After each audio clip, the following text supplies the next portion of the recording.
लिख लिया भैया?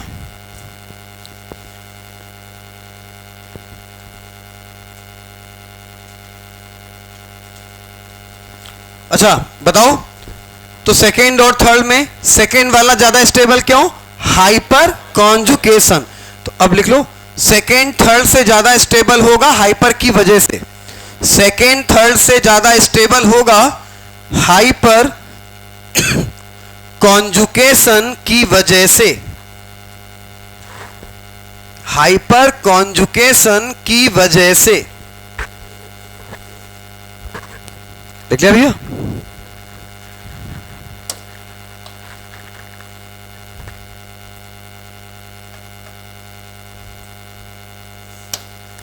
चलो अगला क्वेश्चन लिखो। Right the increasing order of stability.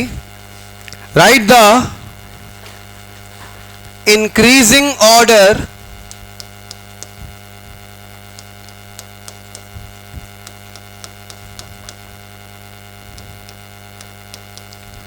write the increasing order of stability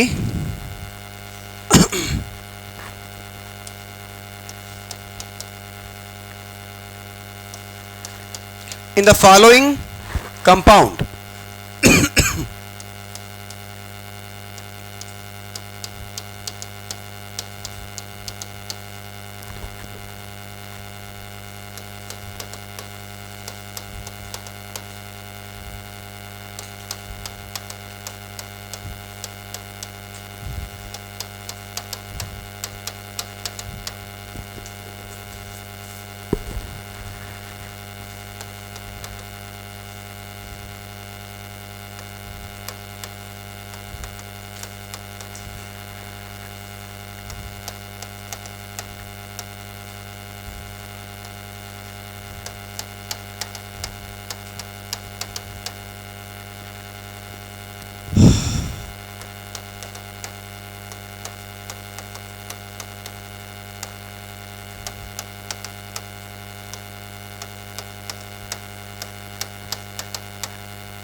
stability का बढ़ता हुआ क्रम। फटाफट नोट करो, सेट करना शुरू करो।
अमर भाई बताओ।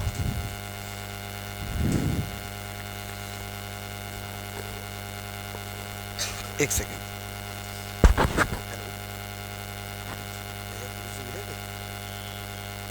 बोल दिया था आपको? ठीक ठीक ठीक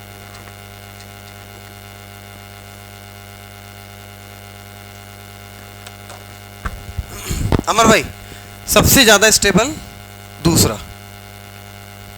बोलो क्या सहमत हो? कितने लोग सहमत नहीं है? क्यों मेरे भाई?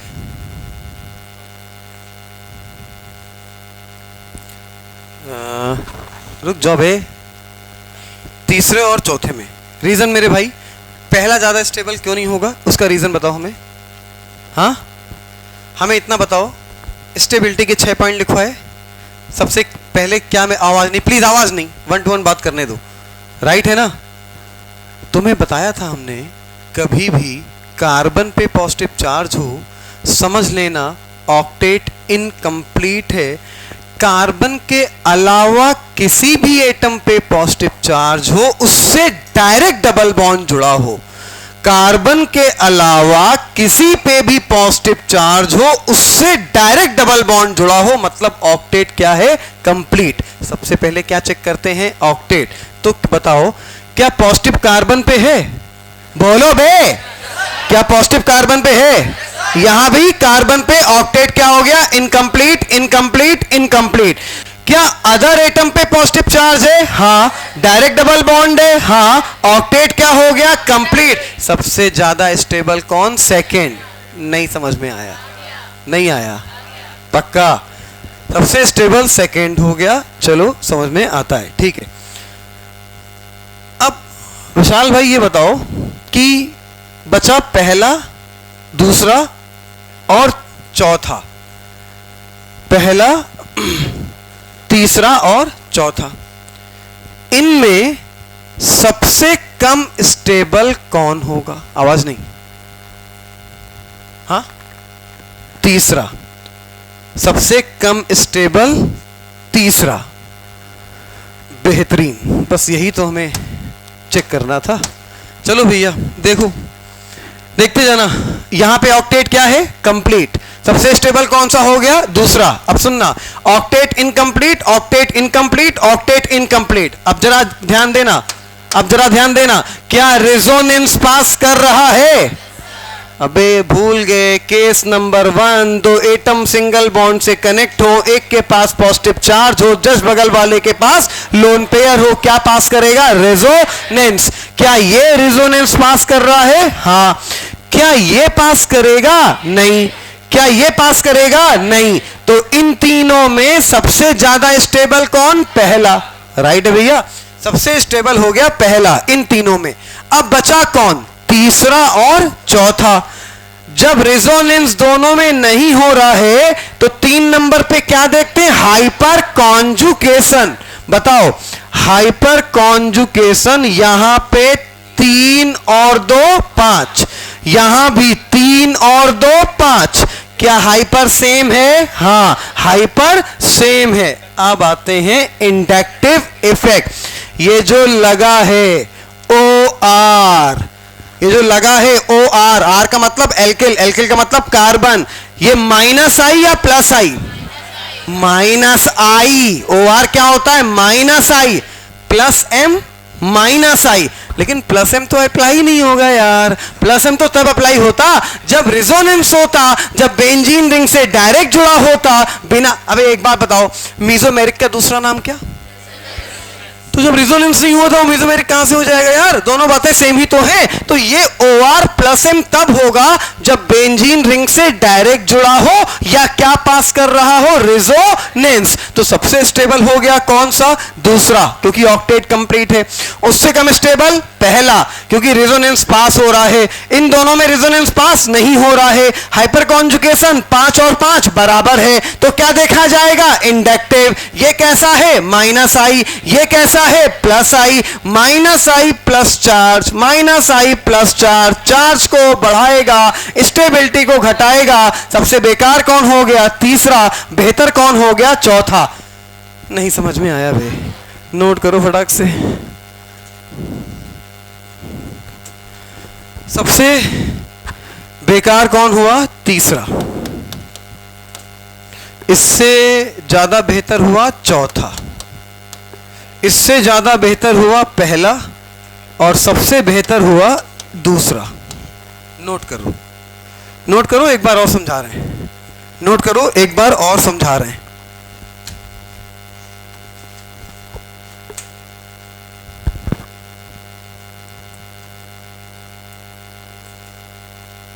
अगर एल्किल O के साथ आ जाता है तो OR हो जाता है, और OR माइनस आई होता है। खाली कार्बन हो तो प्लस आई होता है। ठीक है? हाँ बच्चा,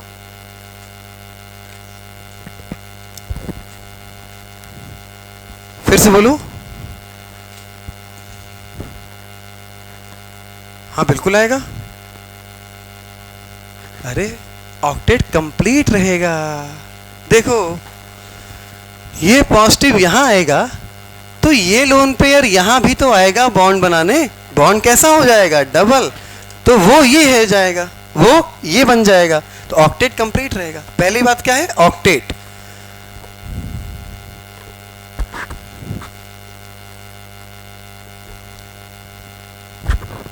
नोट कर लिया भैया? चलो सुनना जरा। नहीं, ये क्वेश्चन उनके लिए जिनको अभी तक ये लगने लगा था स्टेबिलिटी ऑफ कार्बोकेटाइन कार्बोएनायन, हाँ ऐसे ही निकाल देंगे एकदम कोड़ा। ऐसे क्वेश्चन नीट के औकात नहीं, पूछ ले, ठीक है? नीट में क्वेश्चन जो पूछेगा वो तुम सेकंडों में देख के सॉल्व कर लोगे, लेकिन यहां तक के जब क्वेश्चन दिमाग में रहेंगे ना तो वो क्वेश्चन तुमसे कम टाइम में बन जाएंगे।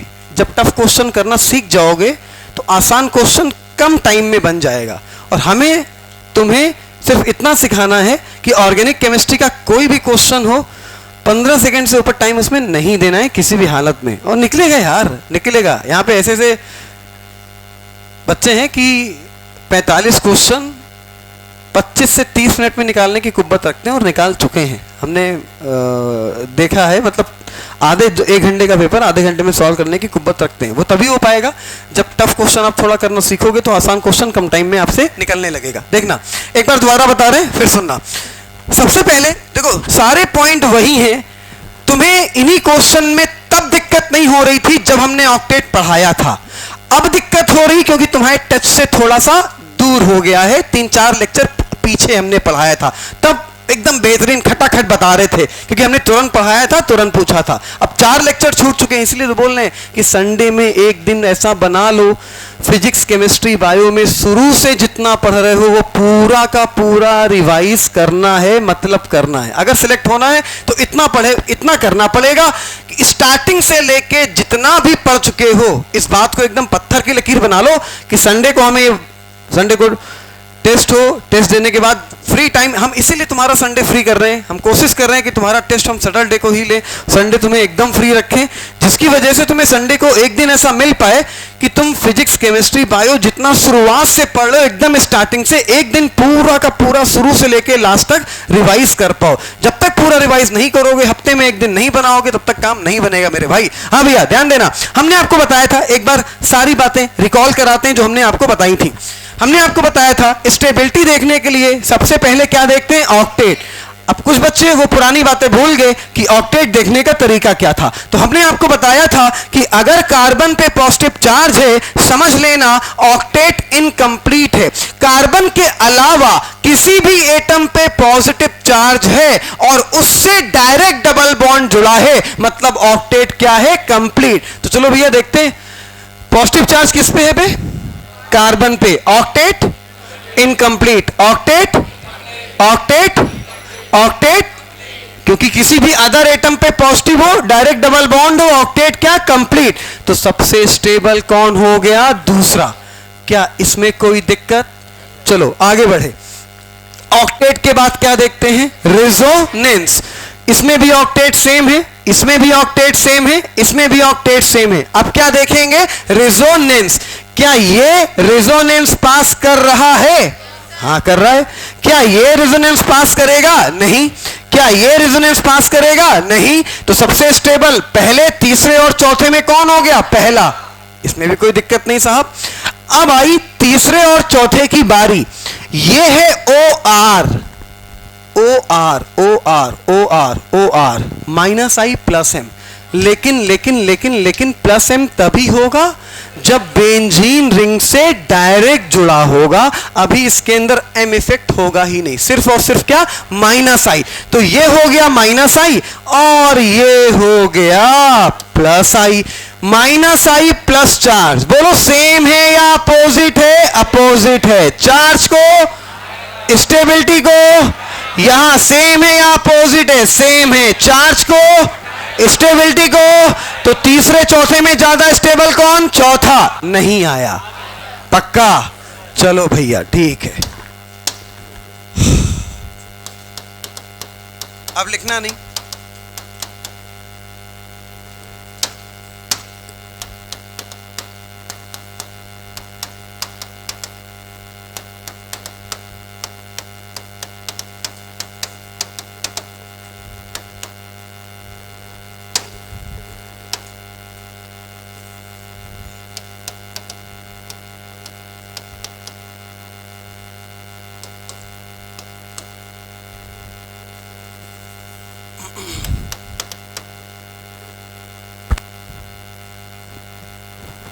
कौन स्टेबल ज्यादा? सोच समझ के आराम से बोला, हड़बड़ी नहीं, जल्दीबाजी नहीं।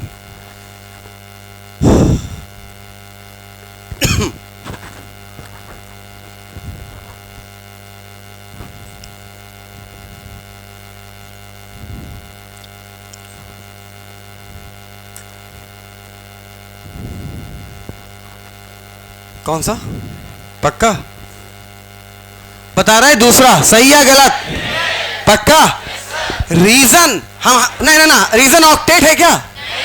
रिजोनेंस है क्या? हाइपर है क्या? पक्का? बेहतरीन, देखना आ गया। हाँ भैया, यहां पे octet incomplete, octet incomplete, resonance pass कर रहा, रिजोनेंस पास कर रहा, रिजोनेंस पास कर रहा, रिजोनेंस पास कर रहा। तीसरा है हाइपर पे, हाइपर कितना? 3, यहां कितना? 0। तो स्टेबल कौन हुआ? दूसरा। नहीं आया, नहीं आया। पक्का?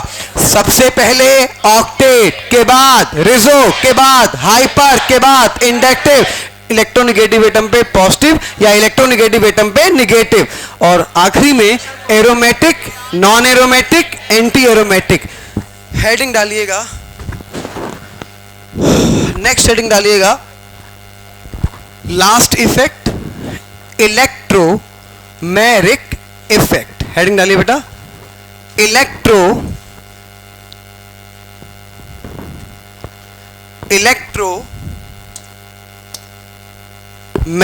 इफेक्ट।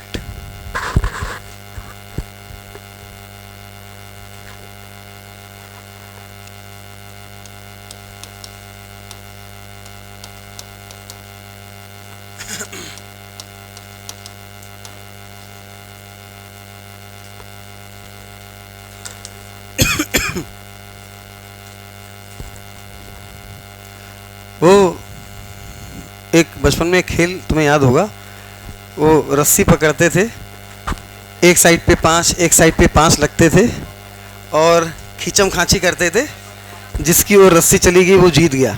ऐसा खेल खेला है तुम लोग ने? तुम लोग तो वीडियो गेम खेले होगे।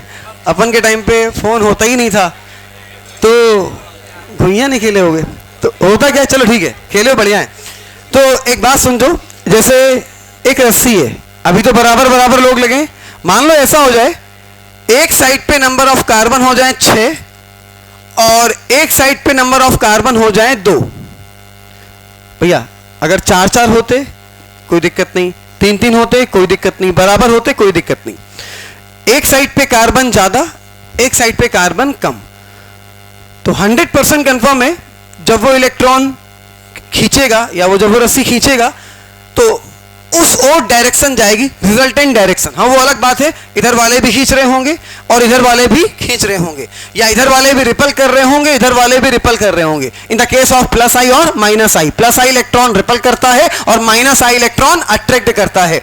तो रिजल्टेंट डायरेक्शन उसकी ओर जाएगी जो ज्यादा रिपल कर रहा हो या ज्यादा अट्रैक्ट कर रहा हो। समझे नहीं? जैसे कि मान लीजिए ये डबल बॉन्ड है, हटाओ यार, ये पॉइंट है, ठीक है, ये पॉइंट है, हमें डायरेक्शन देनी है इलेक्ट्रॉन की।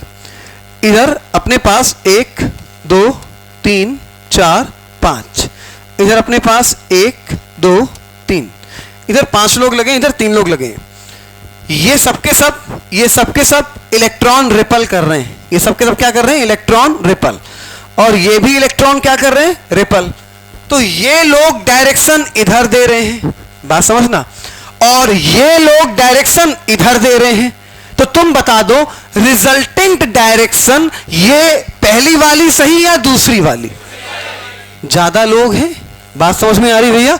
तो अब जरा आते हैं, डबल बॉन्ड है, डबल बॉन्ड के अराउंड देखेंगे तो डबल बॉन्ड वाले कार्बन के इस तरफ क्या लगा? एक कार्बन। डबल बॉन्ड वाले कार्बन के इस तरफ क्या लगा? एक कार्बन। डबल बॉन्ड वाले कार्बन के इस तरफ क्या एक भी कार्बन है? नहीं। ये प्लस आई या माइनस आई? प्लस आई होता क्या है? इलेक्ट्रॉन रेपलिंग या अट्रैक्टिंग? याद है ना? प्लस आई क्या होता है? रेपलिंग। प्लस आई क्या होता है? रेपलिंग, और माइनस आई अट्रैक्टिंग। तो अगर ये रेपलिंग है तो इलेक्ट्रॉन को रिपल करेगा, राइट ना? रिपल करेगा तो सोचो डायरेक्शन नंबर 1 सही या डायरेक्शन नंबर 2 सही?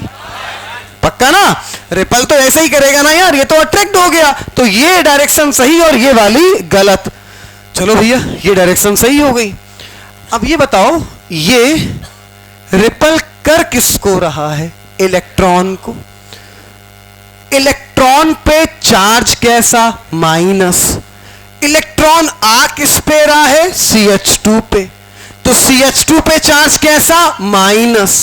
CH पे कैसा? प्लस। जब डबल बॉन्ड टूट जाएगा किसमें? सिंगल में। तो डबल बॉन्ड टूटा सिंगल में, ध्यान देना बना क्या?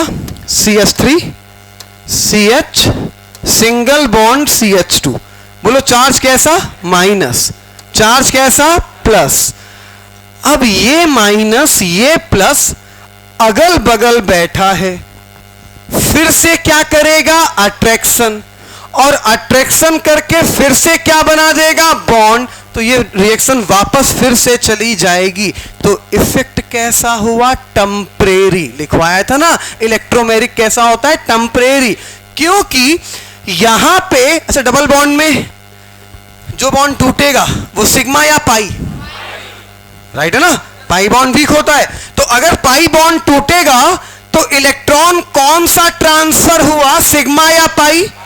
तो इसमें पाई इलेक्ट्रॉन ट्रांसफर होता है एक एटम से दूसरे एटम में, लेकिन निगेटिव पॉजिटिव चार्ज अगल बगल होने की वजह से ये फिर से अट्रैक्शन करके बॉन्ड बना देते हैं। इसी वजह से इस इफेक्ट को कहा जाता है रिवर्सिबल इफेक्ट, या दूसरा नाम होता है टेम्परेरी इफेक्ट। बात पल्ले पड़ ली भैया? अच्छा दो टाइप का होता है पॉजिटिव इलेक्ट्रोमेरिक और निगेटिव इलेक्ट्रोमेरिक। तो देख लेते हैं जरा भैया, अभी लिखना नहीं कुछ भी। CH3 CH3 C double bond. अभी डबल बॉन्ड किसके किसके बीच में था? Carbon carbon. अब डबल बॉन्ड किसके किसके बीच में? Carbon oxygen. बॉन्ड टूटेगा, O पे माइनस और C पे प्लस, रिवर्सिबल इफेक्ट होगा। ये C, ये CH3, ये CH3। डबल बॉन्ड टूटा सिंगल पे, O पे माइनस और C पे प्लस। पाई इलेक्ट्रॉन ट्रांसफर हुआ from one atom to another atom. अगल बगल पॉजिटिव निगेटिव चार्ज था, फिर से अट्रैक्शन हुआ, रिएक्शन फिर से वापस आ गई। इफेक्ट कैसा हुआ? टेम्परेरी, या क्या बोल दे? रिवर्सिबल। क्या बोल दे? रिवर्सिबल। यहां भी पाई इलेक्ट्रॉन ट्रांसफर हो रहा है क्योंकि पाई बॉन्ड टूट रहा है, यहां भी पाई इलेक्ट्रॉन ट्रांसफर हो रहा है क्योंकि पाई बॉन्ड टूट रहा है। फर्क इतना है यहां पे पाई बॉन्ड टूट रहा है कार्बन कार्बन के बीच में, और यहां पाई बॉन्ड टूट रहा है कार्बन और ऑक्सीजन के बीच में। अगर पाई इलेक्ट्रॉन कार्बन कार्बन के बीच में ट्रांसफर हो तो पॉजिटिव इलेक्ट्रोमेरिक इफेक्ट होता है, और अगर डबल बॉन्ड कार्बन और किसी भी और एटम के बीच में हो, कार्बन कार्बन में है तो पॉजिटिव और कार्बन कार्बन में नहीं है तो निगेटिव। तो यहां डबल बॉन्ड क्या कार्बन कार्बन में है? नहीं। तो ये एग्जाम्पल किसका हुआ? निगेटिव इलेक्ट्रोमेरिक का। और ये एग्जाम्पल किसका हुआ? पॉजिटिव इलेक्ट्रोमेरिक का। तो अब पूरी बातें सुन लेते हैं। इलेक्ट्रोमेरिक इफेक्ट में सिग्मा इलेक्ट्रॉन ट्रांसफर होता है या pi electron? Pi electron. Negative positive charge अगल बगल आता है या दूरी पे आता है? अगल बगल आने की वजह से क्या फिर से अट्रैक्शन होता है? क्या फिर से बॉन्ड बनता है? इसी वजह से इसको क्या बोलते हैं? टेम्परेरी या रिवर्सिबल इफेक्ट। अगर कार्बन कार्बन के बीच में डबल बॉन्ड है तो क्या होगा? पॉजिटिव। और अगर कार्बन कार्बन के बीच में नहीं है तो निगेटिव इलेक्ट्रोमेरिक इफेक्ट। लिखना स्टार्ट करिए। इलेक्ट्रोमेरिक इफेक्ट में लिखिएगा, it is a temporary effect. It is a temporary effect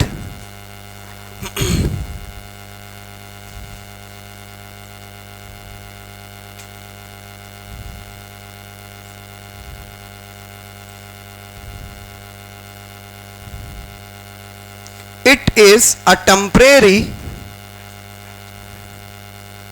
effect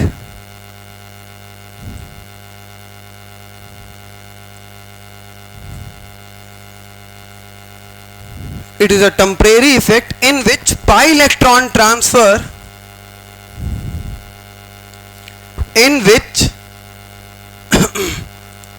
pi electron transfer from one atom to another atom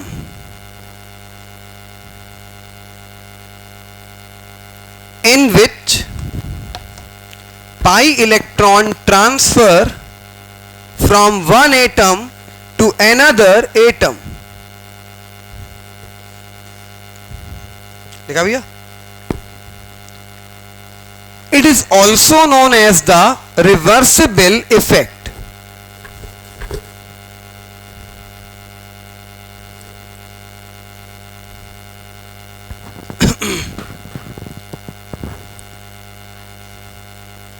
It is also known as the reversible effect. देखा भैया?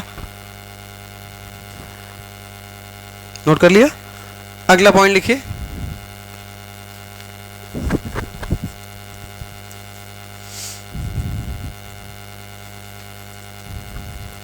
बोले भैया, अगर double bond carbon carbon के बीच में है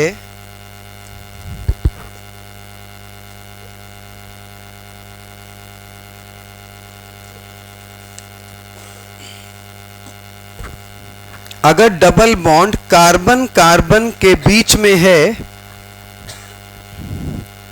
तो positive electromagnetic effect होगा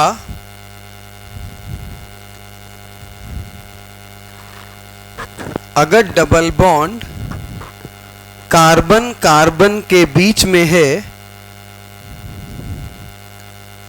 तो पॉजिटिव इलेक्ट्रोमैग्नेटिक इफेक्ट होगा और अगर कार्बन कार्बन के बीच में नहीं है और अगर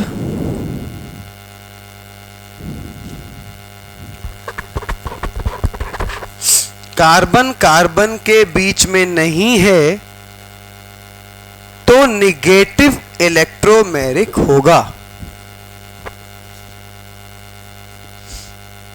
अगर कार्बन कार्बन के बीच में नहीं है तो निगेटिव इलेक्ट्रोमैग्नेटिक होगा.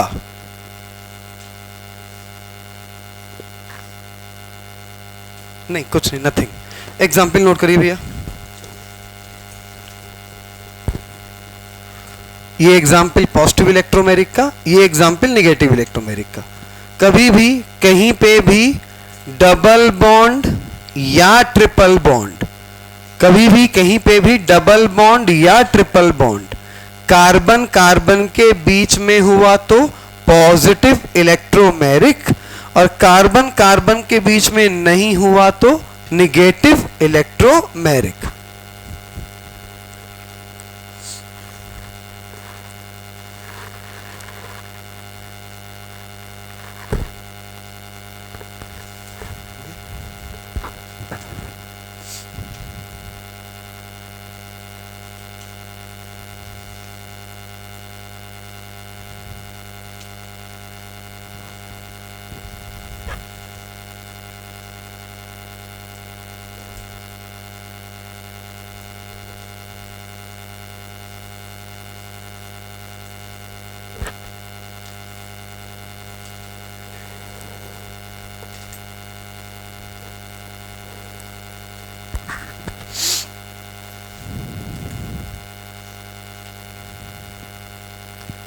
नोट कर लिया भैया? हटा दें इसको, हेडिंग डालिएगा.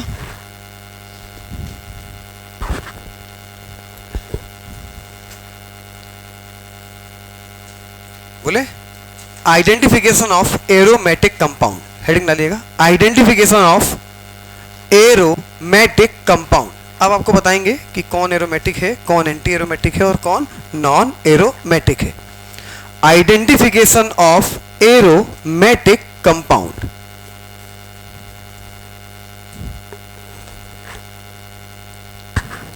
ये बात बताने के पहले कुछ बेसिक बातें जरा एक बार याद दिलाते हैं जो आपको पहले से ही पता है। किसी एटम पे अगर 2 लोन पेयर हैं या 3 लोन पेयर हैं, रेजोनेंस की कंडीशन फॉलो हो रही है, तो क्या तीनों लोन पेयर रेजोनेंस में जाएंगे या सिर्फ एक? मानते हो ना भैया? तो सिर्फ एक लोन पेयर रेजोनेंस में जाएगा। सुनना ध्यान से जरा, जो लोन पेयर रेजोनेंस में जाएगा वो बिहेव करेगा पाई इलेक्ट्रॉन की तरह। जो भी रेजोनेंस में लोन पेयर जाता है वो कैसा बिहेव करता है? पाई इलेक्ट्रॉन की तरह। तो बोल सकते हैं एक लोन पेयर बराबर 2 पाई इलेक्ट्रॉन, अगर लोन पेयर रेजोनेंस में पार्टिसिपेट कर रहा हो। अगर निगेटिव चार्ज किसी एटम पे है तो एक निगेटिव चार्ज बराबर भी 2 पाई इलेक्ट्रॉन, अगर निगेटिव चार्ज रेजोनेंस में पार्टिसिपेट कर रहा हो। डबल बॉन्ड में पाई बॉन्ड कितना होता है? एक पाई बॉन्ड और एक, तो एक बॉन्ड में टोटल इलेक्ट्रॉन कितने? 2। तो डबल बॉन्ड में पाई इलेक्ट्रॉन कितने? 2 सिग्मा और 2 पाई। अपन को सिग्मा से मतलब नहीं, मतलब सिर्फ और सिर्फ किससे है? पाई से। तो फिर जरा तीनों बातें एक बार सुनना। एक निगेटिव चार्ज बराबर कितने पाई इलेक्ट्रॉन? अगर निगेटिव चार्ज कहां जा रहा हो? रेजोनेंस में। अगर निगेटिव चार्ज कहां जा रहा हो? रेजोनेंस में। एक लोन पेयर बराबर कितने पाई इलेक्ट्रॉन? 2। अगर लोन पेयर कहां जा रहा हो? रेजोनेंस में। और डबल बॉन्ड में कितने पाई इलेक्ट्रॉन? 2 pi electron. अच्छा, अगर हमारे पास ये मॉलिक्यूल है, मान लीजिए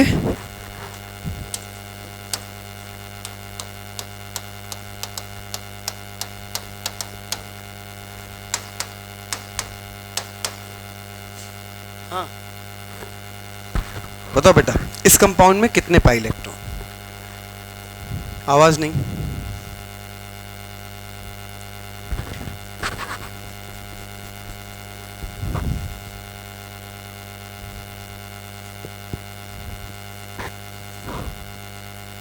बोलो कितने?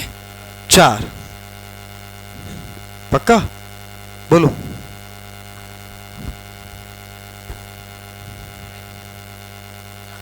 चार पाई इलेक्ट्रॉन। बोलो कितने पाई इलेक्ट्रॉन? ऑब्वियस सी बात है 4 यार, सोचना क्या है। डबल बॉन्ड में 2 पाई इलेक्ट्रॉन और एक लोन पेयर 2 पाई इलेक्ट्रॉन, तो 2 और 2 क्या हो गया? 4। अरे लोन पेयर चाहे 2 हो चाहे 3 हो, एक ही लोन पेयर रेजोनेंस में जा पाएगा, और जो लोन पेयर रेजोनेंस में जा पाएगा वही पाई इलेक्ट्रॉन की तरह बिहेव कर पाएगा। तो इसके पास पाई इलेक्ट्रॉन कितने हो गए? 4। कुछ भी नोट मत करना।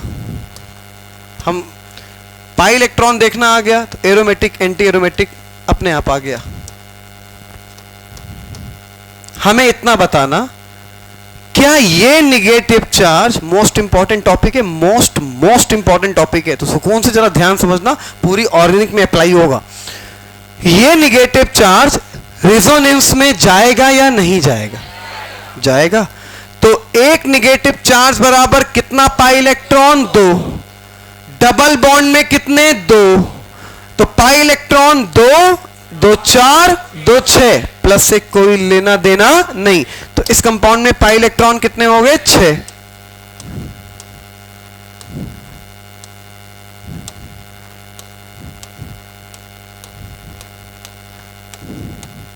बोलना नहीं बे सन गोविंद भाई। 8 पाई इलेक्ट्रॉन। सौरभ भाई?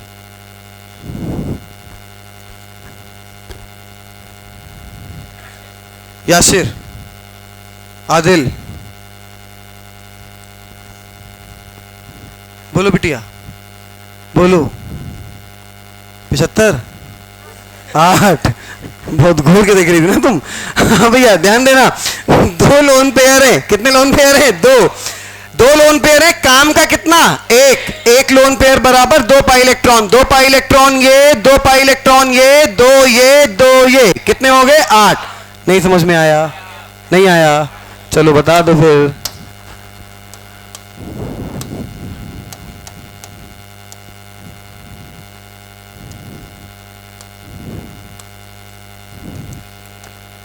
कोई बोलेगा नहीं बे। 6 75 4 पांडे बता। हाँ 6 हाँ। क्या 6 सतीश लोन पेयर है, लोन पेयर भी है 6। अच्छा मंदन भाई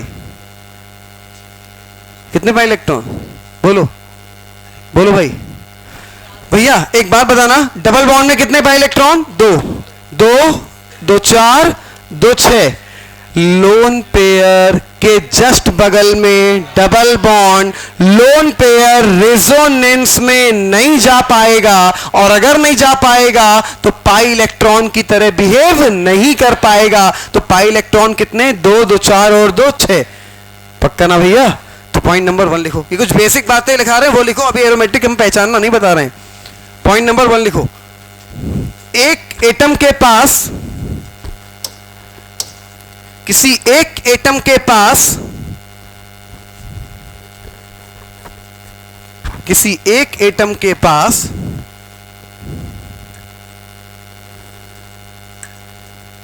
किसी एक एटम के पास चाहे एक लोन पेयर हो,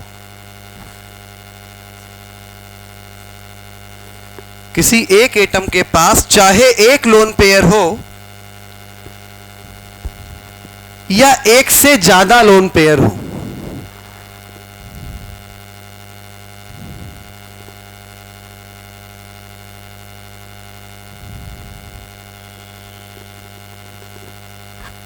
या एक से ज्यादा लोन पेयर हो, रेजोनेंस में एक ही लोन पेयर पार्टिसिपेट कर पाएगा। रेजोनेंस में एक ही लोन पेयर पार्टिसिपेट कर पाएगा।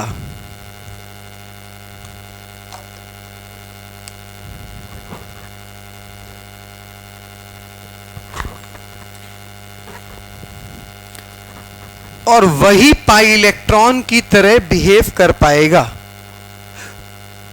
और वही पाई इलेक्ट्रॉन की तरह बिहेव कर पाएगा।